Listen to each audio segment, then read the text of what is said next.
All right, ladies and gentlemen, boys and girls, children of all ages, welcome to Dockside at the Bay.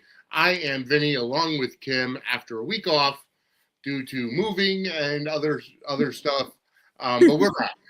We're back. As a matter of fact, last week at this time slot, I did do an impromptu live update, just kind of going over the state of Suds and Squared Circle Media, just a lot of the upcoming content coming up, and we're going to be doing a lot more with TikTok and also me going back to school in April for my second master's degree. So just a lot of stuff coming up in 2026 for Suds and Squared Circle Media.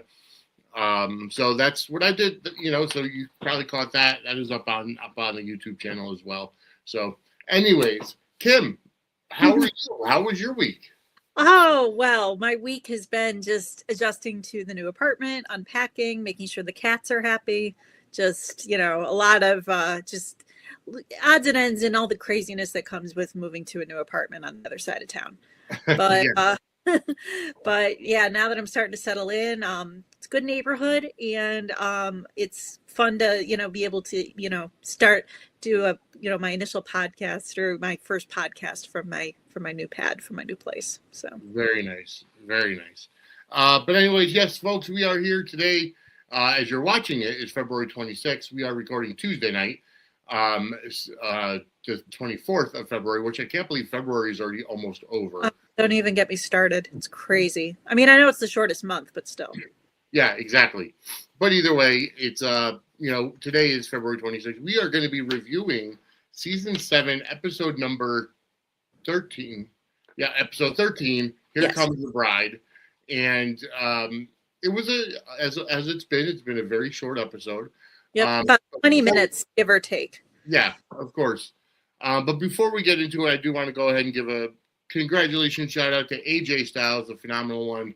After being retired at the Royal Rumble from his loss to Gunther, he was announced last night as being part of the 2026 class of the WWE Hall of Fame going in on WrestleMania weekend. So congratulations to AJ Styles for that awesome feat. Also, do want to go over and let everybody know that we are still running our promotion every month for the year of 2026. Every month we're running a promotion for people to win a Suds and Squared Circle Media t-shirt. All you have to do to enter is go onto our YouTube channel, suds-media.com, and on any of our videos, give us a super chat, a super thanks, or a super sticker. Any of the supers that you can even do $1.99. Any of them help support our network, and any of them, and all of them, will go into a monthly drawing for a Suds and Squared Circle Media t-shirt. So go ahead, support our network, and possibly win a Suds t-shirt. And that's for any of our channel, any of our shows, whether it's Dockside at the Bay, Suds News, Freestyling on Real American Freestyle, Booked Beyond Reality, Pop Culture Time Machine, or so much more. All right. With that said, we might as well get into our accounting of this episode as we go on to Here Comes the Bride, because we get into the wedding of Adam and Vivian. Yep. Yeah, we start out though. I mean, we wind up, at the top of the episode. Mm-hmm. Wind up with we're in Bay City, and we get a little update on Sara, poor Sara, who is apparently, what was it, 42% brain activity? Yes. Like, it's not looking good for our girl.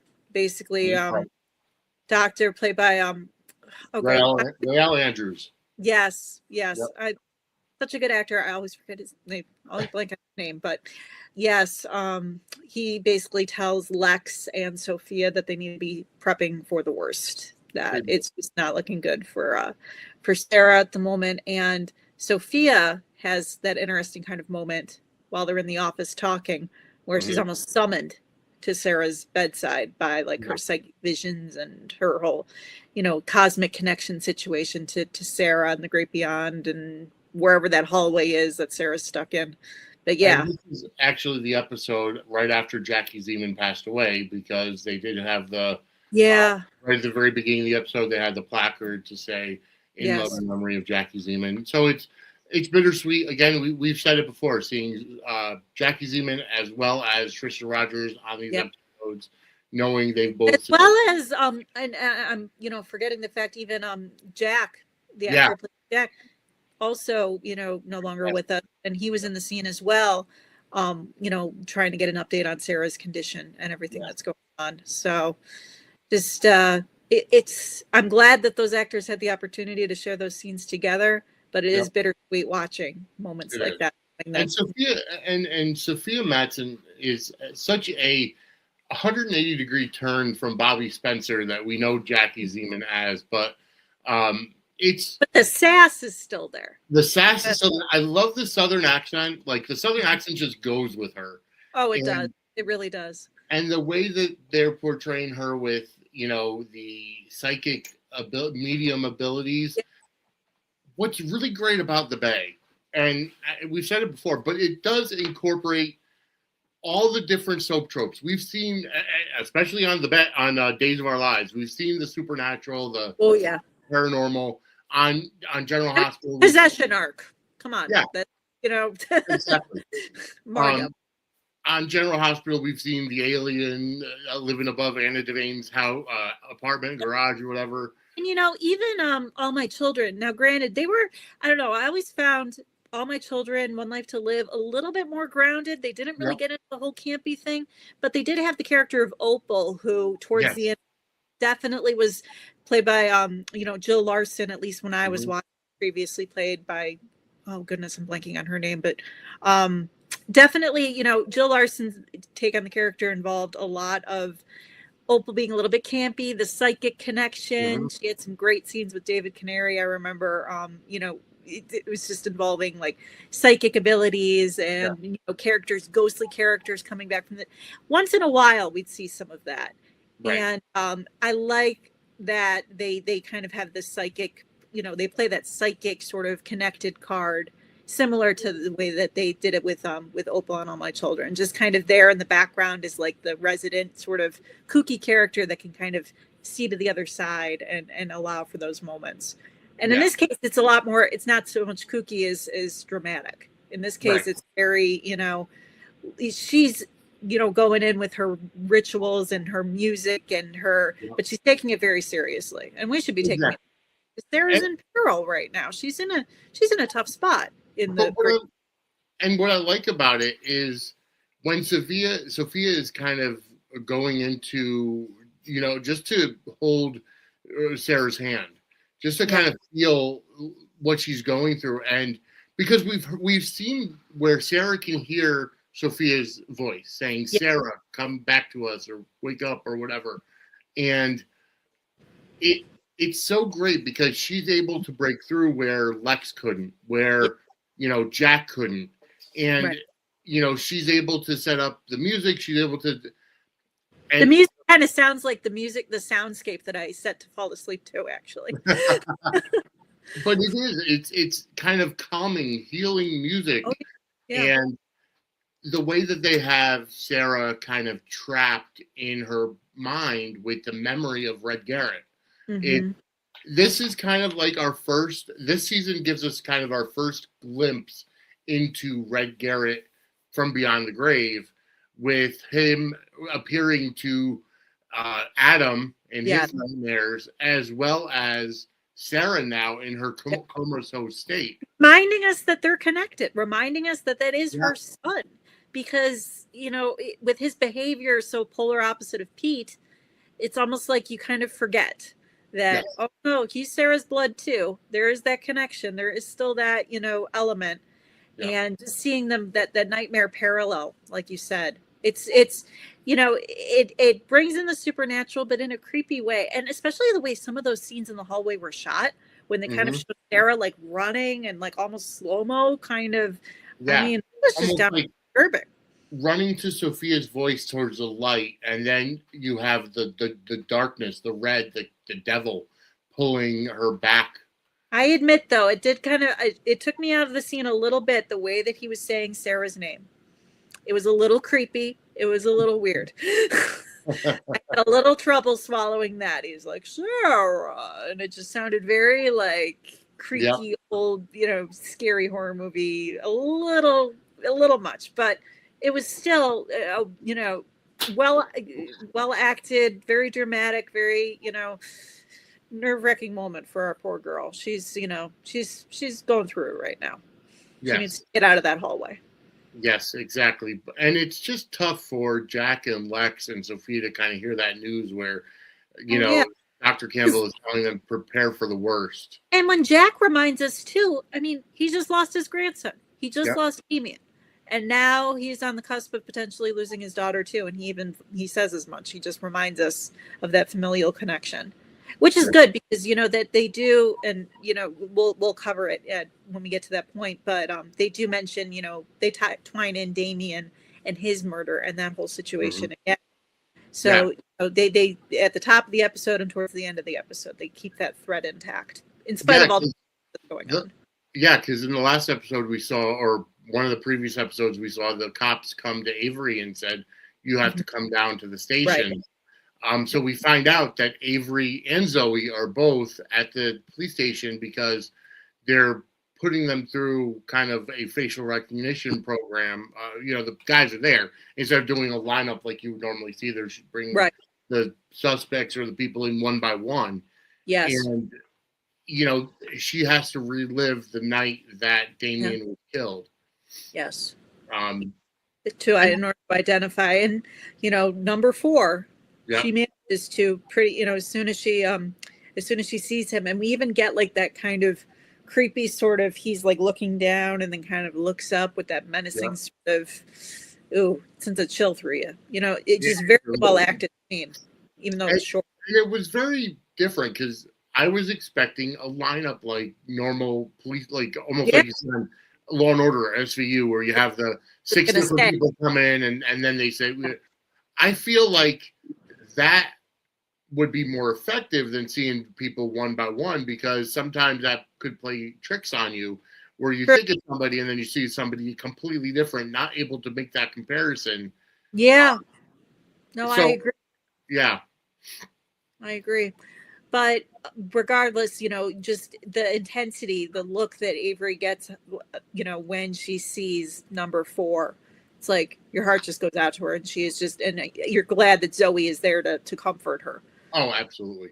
All that. Yeah, absolutely. And I agree. And it's good because, excuse me. Oh, goodness. Hairball. Sorry about that, folks. I still have a pretty bad cough from this weather going, the temperature going up and down, and but anyway, so because I feel like Zoe was at Zoe wasn't at the wedding, right? Zoe was the one. She was at the wedding because she was the one who was officiating. That's right. She was. You're absolutely right. She was officiating the wedding, so she and Avery would be able to make that corroboration. Yeah, but Avery, I guess, just had the better visual, or was called upon. But regardless, very well acted, but just kind of a gut punch of a scene, because you almost forget in the midst of all the action that's happening with the kidnapping that someone actually was killed, and Damien. They're not letting us forget that there was another casualty, and in the entire horror show that played out, and it's good that they kind of pepper that back in while they're having all this action going on with Pete trying to track down the folks that have been kidnapped and the folks Garrett, exactly, currently in Puerto Rico. Yeah, and here's the thing: I didn't realize that there were still people left behind in Bay City that did the attack. I thought they all followed Adam back to Puerto Rico. Right. So it's actually pretty, it's pretty interesting that one of them was left behind as a local, mobster or local bad guy. Right. Just given how, plotted out and planned this whole thing that Adam, tried to cover all the bases and make sure that this plan was going to go off without, any hitches or any issues. Yeah, exactly. But either way, I mean, it's a good way of keeping the memory alive of Damien, as well as getting us, kind of forward progress in Bay City. And then we go ahead and get, we get Pete, and we move to Puerto Rico.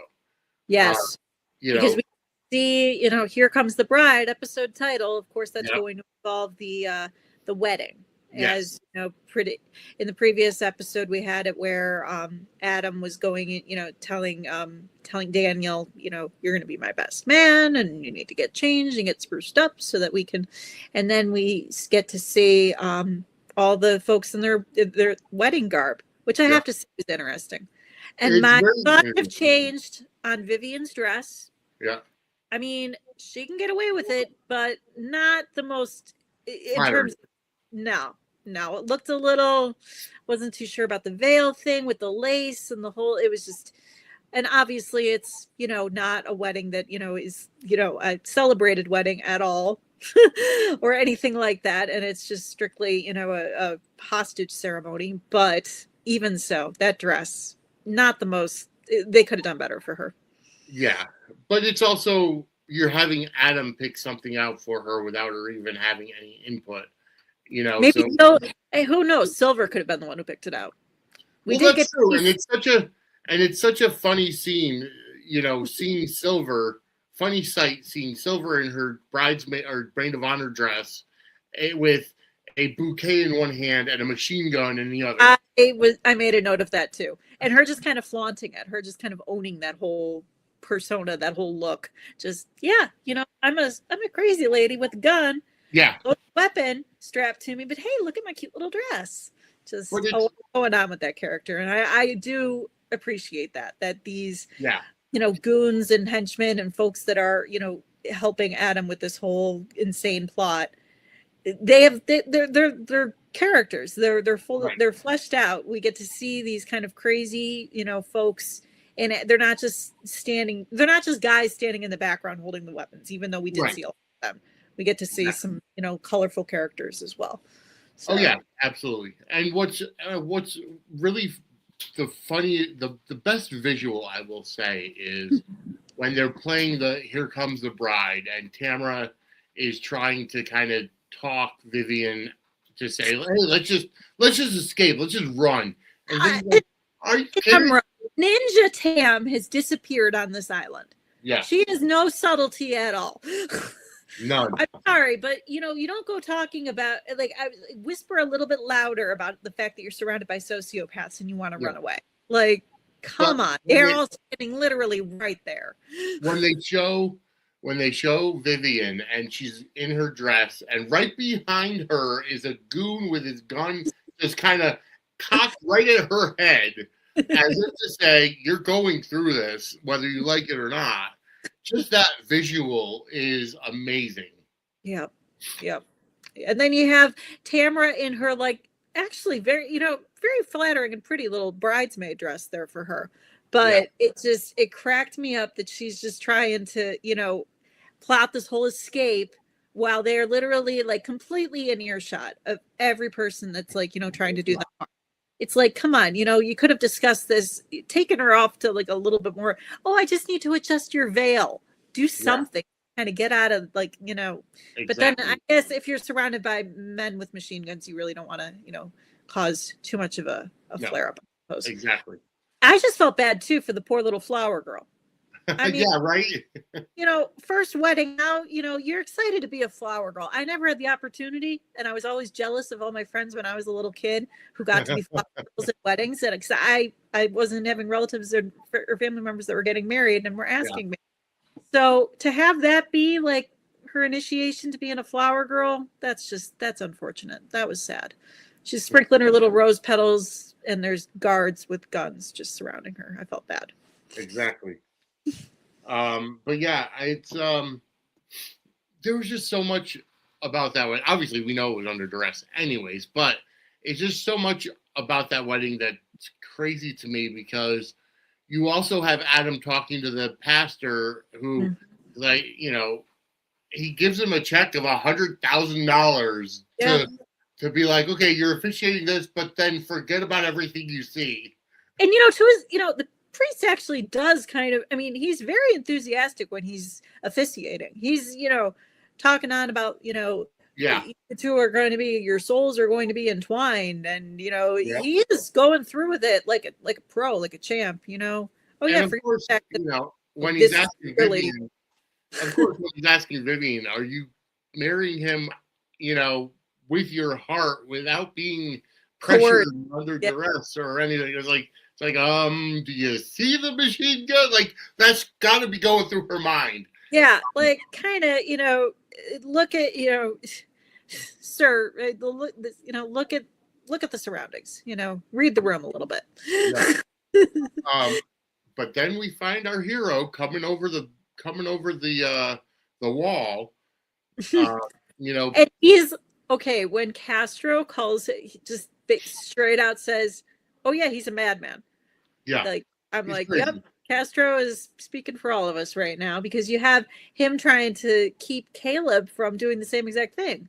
Yeah, exactly. Because Caleb is ready to go help Daniel. Of course, which is understandable. He wants to go and rescue his husband, but he has to be physically pulled back. Whereas Pete just makes like an escape for the trees, and it's just like, "See you guys, I'm out of here. I'm playing, action hero." He's just going right after going right over the wall, while Castro's like, "Hang on, wait for SWAT. They'll do it." But to Pete's credit, he gets in there. He sneaks up on one of the guards. Oh yeah, he's at first he is very cagey, very good about the whole, and he manages to knock the guy out, do a sleeper hold, whatever. Yep. Maybe there's some wrestling term that I don't know. That was sort of combat term that I don't know about, but regardless, he disables and disarms the one guard, even gets the gun away from him, which is smart. It's like, good, get that weapon, but then it kind of gets a little bit ruined when and now granted, I know he's excited to see Vivian, but dude, you totally blew your cover. Yeah. Like, exactly. Come on. Don't yell for her when you see her surrounded by guns, knowing granted, you have the height advantage, but come on. Like, you have the high ground, but even so. Exactly. Why his choice to do that kind of undid a lot of his, cagey spy James Bond sort of action hero mode that we were, in my opinion, anyway. And now, granted, I know he loves Vivian and was happy to see her alive, but even so, like, don't yell for her in that precise moment. Maybe you're right. You're absolutely right. He could have been a little bit more stealthy about it, but we needed that dramatic ending. We needed that dramatic cliffhanger. So yeah, we did. And that, the way that chaos started to ensue because the guns start firing and, just able to, it's just chaos. That's what happened. I mean, they say that at every soap wedding, there's going to be something happening. Well, it had me thinking of the wedding from Bay the Beginning with our friend Igor. Yes. Showing up and causing chaos. Like, I mean, obviously the Bay has had some beautiful weddings and, beautiful, but it's a soap. So of course you're going to have wedding craziness. That's another trope that gets, blended in, which you have to appreciate. You have to enjoy that. Absolutely do. And folks, I do want to just go ahead and mention that if you're looking for awesome Suds and Squirt Circle Media t-shirts, you can go over to our merch shop, which is powered by Spreadshop. Merch.suds-media.com is where you find all of your favorite Suds and Squirt Circle Media merchandise, whether it's logos of Suds and Squirt Circle, Dockside at the Bay, Suds News, or other ones that are kind of rip-offs or parodies of WWE stuff, whether it's the Suds of Mania, the Suds World Order, any of that merchandise. You can go merch.suds-media.com and get your own merch. And they're always running promo codes, so just keep an eye on the top of the page. Again, merch.suds-media.com, and you can go ahead and buy whatever merch you want and help support our network at the same time. So, and you remember, folks, we do have these cute little cuddle buddies. Anytime you buy a Suds and Squirt Circle Media cuddle buddy, whether it's any logo, but if you buy the doggy cuddle buddy, the proceeds of the Doggy Cuddle Buddy sales, as well as the Doggy Bandana sales, those go, the profits of those sales go directly to Samantha's friends. Again, the Doggy Cuddle... My Yorkie highly recommends, well, my parents' Yeah. Yorkie highly recommends the Doggy Bandana. You know, Absolutely. two paws up, 5 Very stars. She looks super cute in it. So very nice. So yes, the proceeds from the Doggy Bandana or the Doggy Cuddle Buddy, those proceeds go to Samantha's friends, but everything else supports our network. All right. So with that said, we're just about at the end of the episode as we see the chaos ensue with Pete crashing the wedding in one of the most dramatic ways that I've seen in any kind of soap. Felt like a Western almost, just guns on, guns blazing, everyone ducking for cover, people grabbing, each other, human shields. It was very chaotic. Can't imagine, even choreographing that, trying to arrange. So yeah, such a dramatic, way. And having Christos be on both sides of the gunfight. Exactly. Yep. It's the high ground, and then he's, below ducking for cover. It's just, it was crazy and chaotic, and you just wonder where it's going to wind up for our heroes, Oh, absolutely. But either way, I mean, we're getting towards the season finale of season 7, so it's going to be fantastic. I think we only got 1 or 2 episodes left of season 7. So it's going to be fantastic either way. But folks, we are out of time. Again, it was a 20-minute show, 20-minute episode. We covered everything from, what's going on in Bay City to what's going on in Puerto Rico. And I believe next week is going to be episode number 15, or episode number 14, excuse me, which is going to be the season finale, I believe. Yeah, I think we're right there.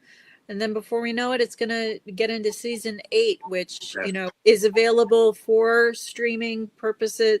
You said through Amazon recently you went in and were able to purchase, but I know it's up on Tubi. I plan on watching it there, amongst other platforms. Exactly. The Bay is found in multiple places. I believe also the Roku channel, Tubi TV, Amazon Prime Video has up until season 8. Yeah, I'm not sure if Peacock has. Peacock has up until season 6. Season 6, got it. Okay. Yeah. And also, Popstar has, I believe, all 9 seasons streaming, and season 10 is on their current daily feed. So you can find the Bay in multiple different places. Yes, you can. All right. So with that said, Kim, where can everybody find you? So I am Misfit8690 on Twitter and a Little Misfit52 on YouTube, as well as on Instagram. Feel free to find me there to chat soaps or whatever strikes your fancy. Fantastic. As always, you can find me on Facebook and Twitter at Vinny Suds. At Suds Media is our Network X account, which is what I generally post off of Suds and Squared Circle Media on Facebook as well. We are also on Instagram and Threads, which is at Suds and Squared Circle. TikTok, I'm going to be doing a lot more with TikTok coming up in the coming weeks and months. So go follow our TikTok and our Twitch, which is both the same, at Suds_media, as well as our YouTube channel, as always, suds-media.com. Hit that like button for the video, hit the subscribe button for the network, turn on the notifications bell, and send a super, and you'll get entered into a chance to win a Suds and Squared Circle Media t-shirt. With that said, folks, we are out of time. We will be back next week to talk all about the season finale of season 7 of the Emmy Award-winning web soap, The Bay. So for Kim, I'm Vinny. We will see you next week as we sit dockside at The Bay. Have a great night, everybody. Take care, everybody.